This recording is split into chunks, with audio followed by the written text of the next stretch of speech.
ಸಿನಿಮಾದ ಕ್ಲೈಮ್ಯಾಕ್ಸ್ ನೋಡಿದಾಗ ಒಂದೇ ಡೌಟ್, ಯಾಕಂದ್ರೆ ಬಾಹುಬಲಿ ಟೈಮಲ್ಲಿ ಒಂದಿತ್ತು ಕಟ್ಟಪ್ಪ ಯಾಕೆ ಬಂದ ಅಂತ. ಈಗ ಈ ಕ್ಲೈಮ್ಯಾಕ್ಸ್ ನೋಡಿದ್ಮೇಲೆ ಇನ್ನೂ ಸ್ಟಾರ್ಟ್ ಆಗಿದೆ. ಬೇರೆ ಅದು ವಿಚಾರ ಈಗ ಬಿಟ್ಕೊಡ್ಬಾರ್ದು. ಇಲ್ಲ ಎಲ್ಲಾರು ಬಳ್ಳಾರಿ ಥಿಯೇಟರ್ ಓನರ್ಗಳು ಮತ್ತೆ ಕೆಲವು ಡಿಸ್ಟ್ರಿಬ್ಯೂಟರ್ ಅದೇ ಫೋನ್ ಮಾಡಿದ್ರು, ತಗೊಂಡೋಗಿ ಎಲ್ಲಿ ಇಟ್ಟಿದ್ದೀರಾ ಪ್ರೇಮ್ ಅವರೇ, ತಗೊಂಡೋಗಿ ಕ್ಲೈಮ್ಯಾಕ್ಸ್ ನೀವು. ಅದು ಹಂಗೆ ಆಯ್ತು, ಬಾಹುಬಲಿ ಕಟ್ಟಪ್ಪ ಯಾಕೆ ಬಂದ ಅಂತ. ಇದು ಸ್ಟಾರ್ಟ್ ಆಗೋಯ್ತಲ್ರಿ ರೀ ಅಂತ ಹೇಳ್ಬಿಡಿ, ಅಟ್ ಲೀಸ್ಟ್ ನೆಕ್ಸ್ಟ್ ಇಮಿಡಿಯೇಟ್ ಹೇಳ್ಬಿಡಿ ಅಂದ್ರು. ಹೇಳೋಣ ಇರಿ, ಹೇಳೋಣ ನಿಧಾನಕ್ಕೆ ಅಂತ. ಒಂದು ಇಡೀ ಕನ್ನಡ ಚಿತ್ರರಂಗ ಇವತ್ತು ತುಂಬಾ ಖುಷಿ ಆಗುತ್ತಲ್ಲ ಮೈನೆ. ಎಲ್ಲ ಕನ್ನಡ ಚಿತ್ರರಂಗ ಎಲ್ಲ ಆರ್ಟಿಸ್ಟ್ ಅಂದ್ರೆ ಹೀರೋಯಿನ್ಗಳು, ಹೀರೋಗಳು ಮತ್ತೆ ಡೈರೆಕ್ಟರ್ಸ್ಗಳು ಪ್ರತಿ ಒಬ್ರು ಸಪೋರ್ಟ್ ಮಾಡ್ಯಾರ ಇದಕ್ಕೆ. ಅಂದ್ರೆ ಬೆಳಿಗ್ಗೆ ನೋಡಿದ್ರೆ ನಾನು ಬೆಳಿಗ್ಗೆ ಯಾವುದೇ ಸೋಷಿಯಲ್ ಮೀಡಿಯಾ ನೋಡಿ ಎಲ್ಲಾರು ವಿಶ್ ಮಾಡಿದ್ದಾರೆ, ಎಲ್ಲಾರು ಹಾಕಿದ್ದಾರೆ. ದ ಫಸ್ಟ್ ಟೈಮು ಕನ್ನಡ ಒಂದು ಸಿನಿಮಾ, ನಮ್ಮ ಚಿತ್ರರಂಗ ನಮ್ಮವರು ಈ ತರ ಮಾಡಿರೋದು ಫಸ್ಟ್ ಸಿನಿಮಾ ಕೇಡಿಗೆ. ಅದು ತುಂಬಾ ಹೆಮ್ಮೆಯಾದ ವಿಷಯ. ತುಂಬಾ ಹೆಮ್ಮೆ ಅಂದ್ರೆ ನಮ್ಗೆಲ್ಲ ಒಂಥರ ಅನ್ಸ್ತಿತ್ತು, ಎಲ್ಲೋ ಒಂದ್ ಕಡೆ ಆ ಕಡೆ ಎಲ್ಲೋ ಎಲ್ಲಾರು ಸಪೋರ್ಟ್ ಮಾಡ್ತಾರೆ, ಇಲ್ಲಿ ಯಾರು ಇದು ಮಾಡಲ್ಲ. ಅಂದ್ರೆ ಒಂದು ಸಿನಿಮಾ ಇಷ್ಟು ಸಪೋರ್ಟ್ ಮಾಡ್ತಿದ್ದಾರೆ ಅಂಡ್ ಪ್ರತಿಯೊಬ್ರು ಅವ್ರಿಗೆಲ್ಲ ಕರ್ಕೊಂಬಂದು ಸಿನಿಮಾ ತೋರಿಸ್ಬೇಕು ಅಂತ ನಾವು ಜ್ಞಾನಧ್ರುವ ಇದ್ ಮಾಡಿದ್ವಿ. ಡೇ ಆಫ್ಟರ್ ಟುಮಾರೋ ಸಾಟರ್ಡೆ ಅವ್ರಿಗೆಲ್ಲ ಸ್ಪೆಷಲ್ ಶೋನ ಅರೇಂಜ್ ಮಾಡ್ತೀವಿ.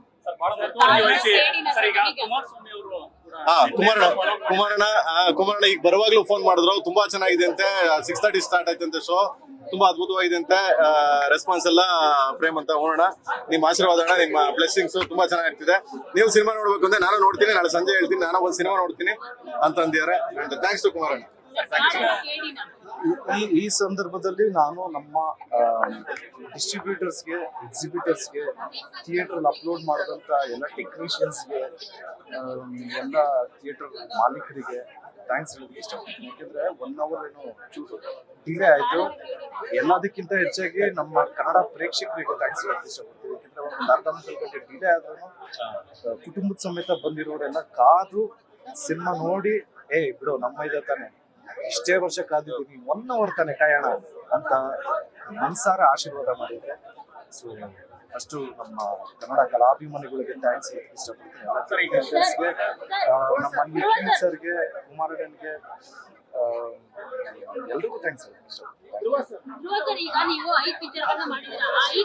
ಆರು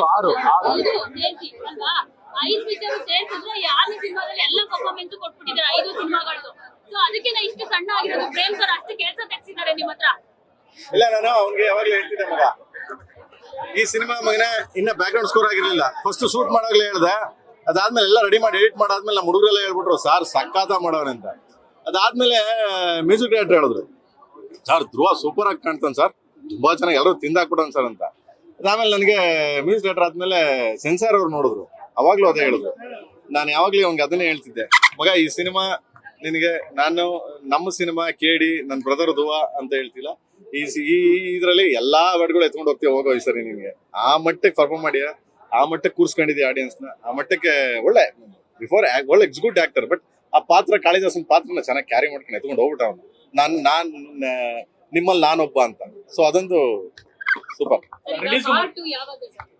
ಮಗನೇ ರನ್ನಿಂಗ್ ಆಗ್ತದೆ, ಹೋಗ್ತಾ ಇದೆ. ಸೊ ಈಗ mostly I think next week ಇಂದ ಬೇರೆ ಲ್ಯಾಂಗ್ವೇಜ್ ರಿಲೀಸ್ ಆಗ್ತದೆ. ಸೊ ಅತಿ ಶೀಘ್ರದಲ್ಲೇ ಬೇರೆ ಲ್ಯಾಂಗ್ವೇಜ್ ಎಲ್ಲ ರಿಲೀಸ್ ಪಬ್ಲಿಸಿಟಿಗೆ ಹೋಗ್ಬೇಕೀಗ ಅಲ್ಲೆಲ್ಲ. ಸೊ ಮಾಡಿ ಅದಾದ್ಮೇಲೆ ಪ್ಲಾನ್ ಮಾಡಿ.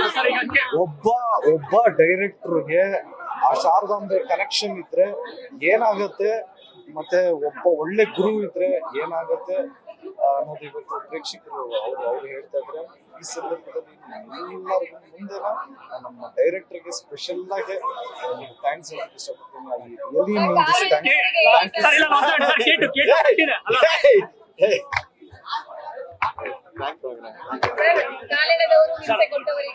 ಒಂಥರ ಅಣ್ಣ ತಮ್ಮ ಜೋಡೆ ಎತ್ತುಕೊಡೋ ಅಂತ. ಬಟ್ ಇನ್ನೊಬ್ರು ಇದಾರೆ ನಮ್ಗಿನ್ನ ಬಿಗ್ ಬ್ರದರ್, ಜೆಪಿ ನಗರದಲ್ಲಿ ಕೂತವ್ರೆ.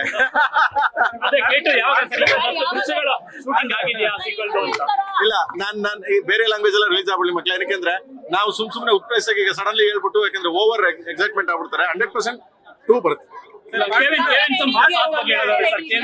ಕೆವಿನ್ ಇಷ್ಟೆಲ್ಲ ಕಾರಣ. ಮತ್ತೆ ಈ ತರ ಅದ್ದೂರಿ ಸಿನಿಮಾ, ಈ ತರದೊಂದು ಬ್ಯೂಟಿಫುಲ್ ಸಿನಿಮಾ, ಈ ತರದೊಂದು ಕಥೆ ಕಟ್ಟಿ ಈ ತರದ ದೇಶಾದ್ಯಂತ ರಿಲೀಸ್ ಮಾಡಿದ್ರೆ ಕೆವಿನ್ ಸಂಸ್ಥೆಗೆ ತುಂಬಾ ಥ್ಯಾಂಕ್ಸ್.